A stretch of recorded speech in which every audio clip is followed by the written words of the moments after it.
Hi, and welcome to or back to my channel. Thank you so much for being here. Before we get started today, I do just want to let the elephant in the room out. I do have a new microphone. I actually did not realize how poor the audio quality of my YouTube videos was until I watched a YouTube video on my not good headphones. And I was like, oh, this is kind of poopy. So I went ahead and purchased a nice little mic, a nice little lapel mic so that I can use it for short form and long form content. And I really like the quality of it. I really think that it sounds really good. I did a lot of tweaking. I did it on a lot of different headphone sets so that I could perfectly align what I thought I sounded like in real life to what you are hearing right now. And this does a pretty good job of picking me up as I hear myself and as I hear myself on stream. Now, if there's anything weird about today's audio, if there's any glitches, any weirdness, any too warm, too bright, too tinniness, anything like that, please, please, please let me know so that I can keep adjusting. Let's get into it. So what's on the chopping block today? Well, of course, it is another month, and another month means another loot letter. If you do not know what the loot letter is, the loot letter is a monthly newsletter that I put out that I give you for free, a PDF of something that I wrote, no AI involved, for you to store on your 3 terabyte hard drive of TTRPG stuff that you don't know if you'll ever use, but you have it just in case. That is what the loot letter is, and that is what we are going over today. And I'm super duper excited because this loot letter is a little personal to me. I'm not gonna lie, it is a little personal. I'll explain that in a second. But today's loot letter is an NPC, and with the NPC comes a little bit of an explanation of how I do NPCs and how it differs from other people who release NPCs. See, a lot of people release NPCs, and that's great. More content, the better. That is what I say, at least. But the thing about my NPCs that is a little bit different than other NPCs is that there's a purpose to my NPCs. Not saying that other NPCs don't have purpose, but they're written with a purpose. They're written with it in mind from the very, very beginning. And that's because I don't release just any NPCs. I release NPCs that fall into a trope, into a specific necessity in storytelling. See, whenever it comes to storytelling, and what you'll find in storytelling is that you kind of need the same action happening, a quest giver, somebody to add information, somebody to take something away. There's these pieces of storytelling and people in the storytelling that you're going to be required to have in order to make the storytelling come across effectively. And so what I do is I whittle those people down, whittle those people in different storytelling modes into what their trope is. So for example, the guide trope. It was mainly Obi-Wan Kenobi. I whittled Obi-Wan Kenobi down into what he was, which was a guide who had limited ability to help, but lots of knowledge to give. That's what Obi-Wan Kenobi is, right? And that kind of whittled down to that is that trope, that kind of idea. And that idea is represented in so many different forms of media. Obi-Wan Kenobi is just the one that made me discover it. So I whittled him down to that guide that gives information but doesn't help.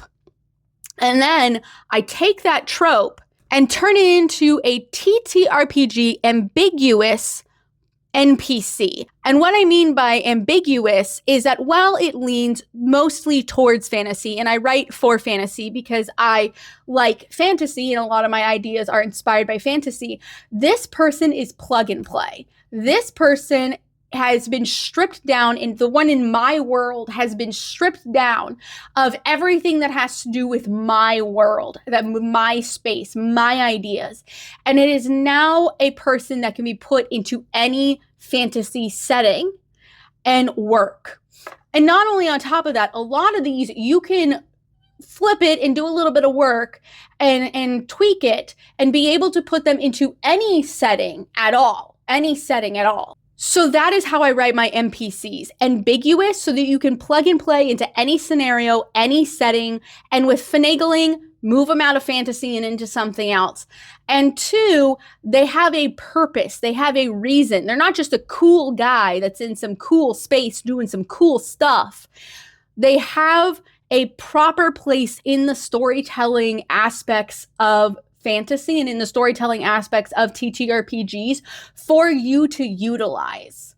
So that is how I write NPCs, and that's how I write all NPCs for publishing. Like all of the NPCs in Alex's Bombastic Oddities, they are completely stripped down away from everything that has to do with my world, and they are ambiguous so that you are able to use them into any fantasy settings, and they all have character tropes. Now, speaking of storytelling tropes, there is a storytelling trope that I had not considered until recently. And recently I ended up watching a Doctor Who episode. And the specific Doctor Who episode that I watched is the one with the whale, the star whale. Whenever I watched this episode of the star whale, there was a queen, a leader, who actually had kind of no power whenever it came to her abilities and what she was able to do. She was the queen, but things had kind of taken a turn to where she had no real powers. And she ended up being an ally of the Doctor and Amy because she had no power. Her having no power allowed her to have closer contact with the Doctor, and then a byproduct also us, the audience, because her hands were tied in so many different situations. And that really made my gears start turning. And that really made me, again, I looked at her as a storytelling element. It is really effective to have a character who can't pull a lot of strings, but has a lot of authority, because they can give you story elements that you wouldn't normally have access to, and they can give you information that you wouldn't normally have access to without giving them access to elements of power or control over everything that they aren't ready for yet. So that started my brain thinking, it started my brain turning, and I eventually boiled down that queen to the hand-tied ruler trope, which is actually a trope in a lot of different video games and a lot of different movies that I've come across. A ruler who has all this power and all this supposedly, but because of bureaucracy, because of different things going on in the realm, they are unable to access the power that they have. So there's some help to the player, but they're not so much help that they overwhelm the abilities of the player and overwhelm the storytelling and just make it happen. Now, with this information, I decided to create my own hand-tied ruler trope NPC, and that is who I am delivering to you today, Queen Antonette. Now, Queen Antonette is really nice because she was installed after a coup. So it gives a big excuse and a reasonable excuse as to why she does not have power. And that was the key element to me.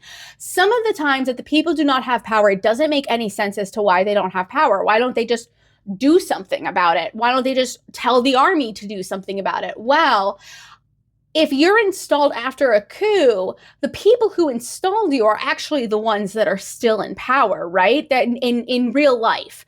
So if that applies in real life, that applies in the fantasy world. So she was installed after a coup to kill King Ivan IV because King Ivan IV had gone mad and started using the people as experiments, and he wanted to do all this undead stuff. It doesn't really matter. It doesn't really matter because it's going to be different in your world whenever you use Queen Antonette. But Queen Antonette was installed after the royal families created a secret council and held a coup to to usurp the King Ivan IV, and then they placed Queen Antonette in their place. Now, they still have a lot of ties to Queen Antonette and Queen Antonette's power, so they have a lot of the control, but she does have some control in some say.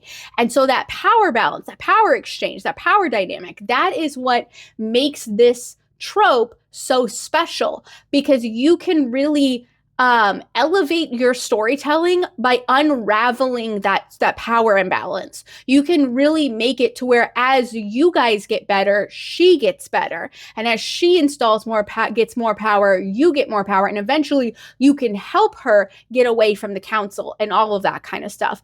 It's just many different things are able to be done by installing Queen Antonette. Now, whenever it comes to Queen Antonette, I did add a little thing into her bio that she was part of the Vicar of Mercy, which is an order that she joined, and it kind of helped bolster her reputation with the people, which is the reason why she was installed as the leader anyways, is because the people loved her. You don't have to add the Vicar of Mercy into your world if you don't want to. However, they are really cool, and they sound like an order that would be in any sort of highly populated, civilized area. So I just wanted to add that as note that that is something that I added in, but it is completely, I consider that plug and play because it has nothing to do with the history of my world. And I specifically made the Vicar of Mercy just for Queen Antonette. So it is totally up to you whether you want to add that. I just want to include that that is a part of her history. Now, in the beginning of this video, I did say that Queen Antonette was personal to me and that this was a very personal NPC.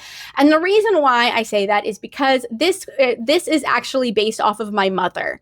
My mother's name is Antoinette, and the history of Queen Antonette is actually the history of my mother and what she has gone through in her life. She was a nurse, hence the Vicar of Mercy. Also, there are some examples of her characteristics in here that are actually things that she did and things that happened to her. And to be completely honest with you, I did not realize how much I revered my mother until I started writing this, because I was making this like perfect person, and I was like, oh my God, I really do like revere my mother quite a bit. So that is the reason why that this is personal, is that this is actually my mom in an NPC. That does not take away from it being a trope. That does not take away from it being in any TTRPG ambiguous. And that also does not take away from me trying to make it a good NPC. I just based it off my mom. And honestly, whenever I talk to other people who create TTRPG content and create content in general, a lot of times they do end up writing people in their life into their content, into their books. And it's a very common thing to do. And I thought that it was so special that I was able to do it with my mom. Of course, if you want to download and read Queen Antonette for yourself, you can check out the doobly-doo below. There will be a link to my Substack, and my Substack is where this one is, this loot letter is, along with every single loot letter I have ever produced. They are all on Substack for you, for free, for you to download at your earliest convenience. All right, that's going to do it for me. I'm really, really excited for this loot letter. I really, really hope you guys enjoy it. And if you enjoy these kind of videos, and if you enjoy seeing me, I would love for you to subscribe and join the Pillow Fort. That is what we are called, the Pillow Fort. And check out my Twitch streams, or soon I will be streaming on YouTube, so you can check those out as well. Okay, thank you so much for being here. You are always welcome at my table, and I will see you in the next video. Bye-bye.